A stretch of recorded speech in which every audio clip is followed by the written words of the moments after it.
Assalamualaikum warahmatullahi wabarakatuh. Perkenalkan, nama saya Hafidah Dinatul Latifah dari kelompok 1. Di sini saya akan memenuhi tugas dari mata kuliah Pengantar Dasar Matematika dengan dosen pengampu yaitu Dr. Yulianti Harisman, SSI MPD. Baiklah, di sini saya akan menjelaskan tentang materi himpunan.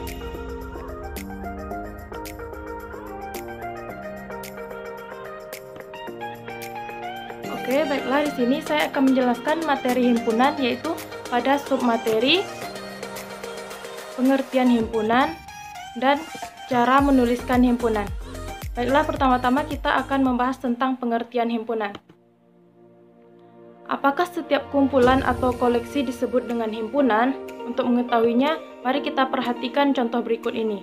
Di sini diberikan dua contoh, yaitu yang pertama adalah kumpulan mahasiswa matematika UNP yang tinggi, dan yang kedua yaitu kumpulan mahasiswa matematika yang tingginya lebih dari 160 cm.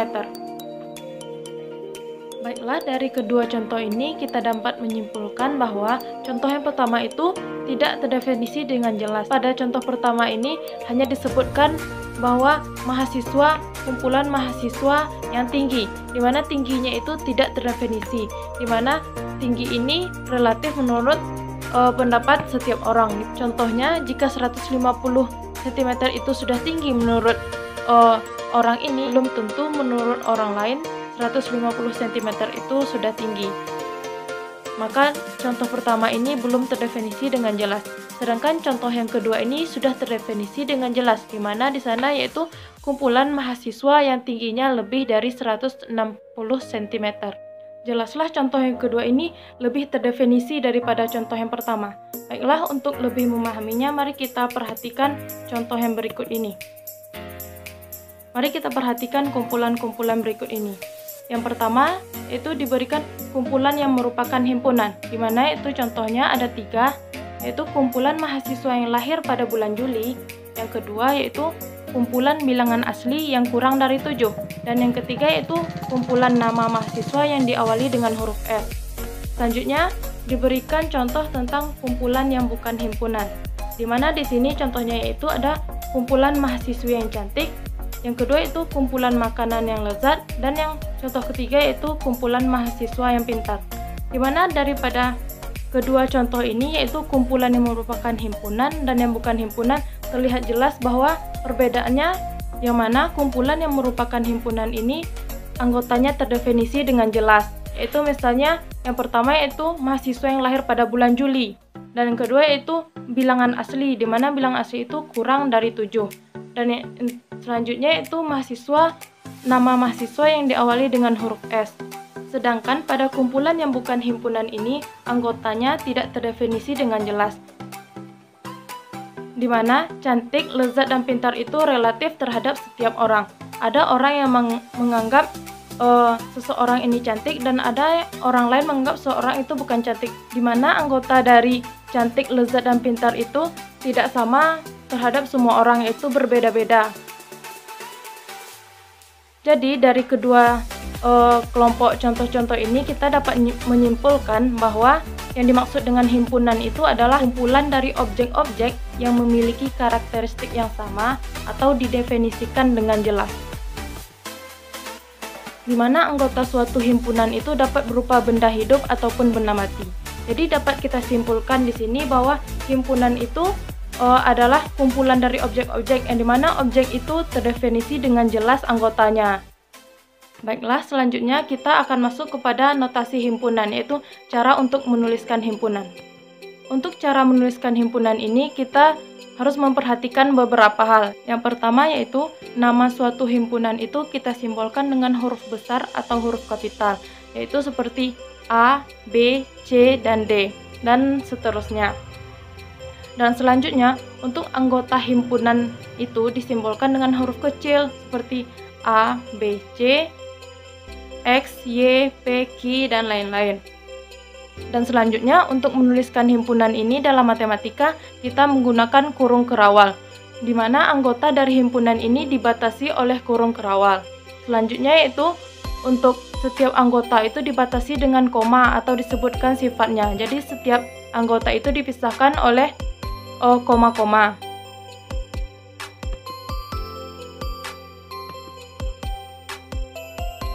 Selanjutnya, jika X anggota suatu himpunan A, maka kita dapat menulisnya dengan X elemen A.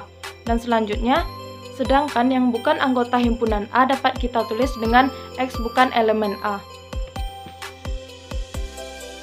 Berikut ini terdapat beberapa simbol baku untuk himpunan bilangan. Yaitu yang pertama ada P, di mana P merupakan himpunan bilangan bulat positif, di mana anggotanya itu ada 1, 2, 3, dan seterusnya. Selanjutnya yaitu dilambangkan dengan N, yaitu himpunan bilangan asli atau bilangan natural, yaitu anggotanya ada 1, 2, dan seterusnya. Selanjutnya dilambangkan dengan Z, yaitu himpunan bilangan bulat, di mana anggota himpunan bilangan bulat itu dari negatif tak hingga sampai positif tak hingga. Yaitu contohnya ada negatif 2, negatif 1, 0, 1, 2, dan seterusnya. Dan selanjutnya itu ada himpunan bilangan rasional dilambangkan dengan Q. Selanjutnya ada himpunan bilangan real dilambangkan dengan R. Dan yang terakhir ada himpunan bilangan kompleks dilambangkan dengan huruf C.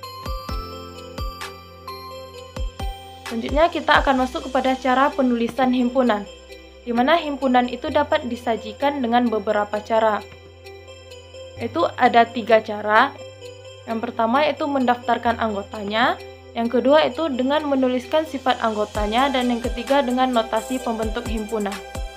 Baiklah, pertama kita akan membahas cara penulisannya dengan mendaftarkan anggotanya.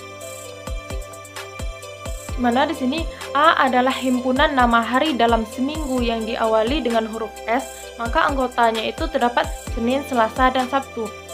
Jadi cara menuliskan himpunan ini kita daftarkan anggota-anggotanya, yaitu himpunan A sama dengan yaitu ada Senin, Selasa, dan Sabtu. Baiklah, untuk lebih memahaminya kita perhatikan contoh berikutnya.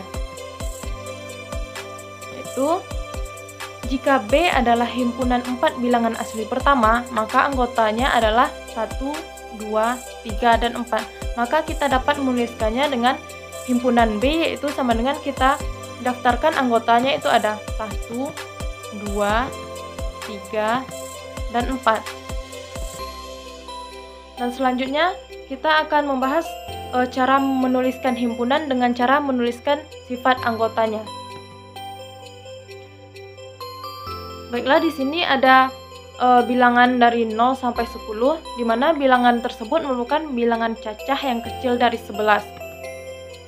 Di sini kita misalkan suatu himpunan C itu memiliki anggota 0, 1, 2, 3, 4, 5, 6, 7, 8, 9, dan 10.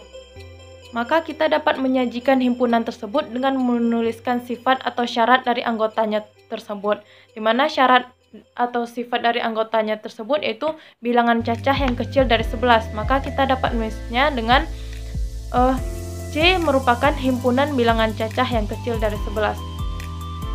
Untuk lebih memahaminya, kita perhatikan contoh berikut ini.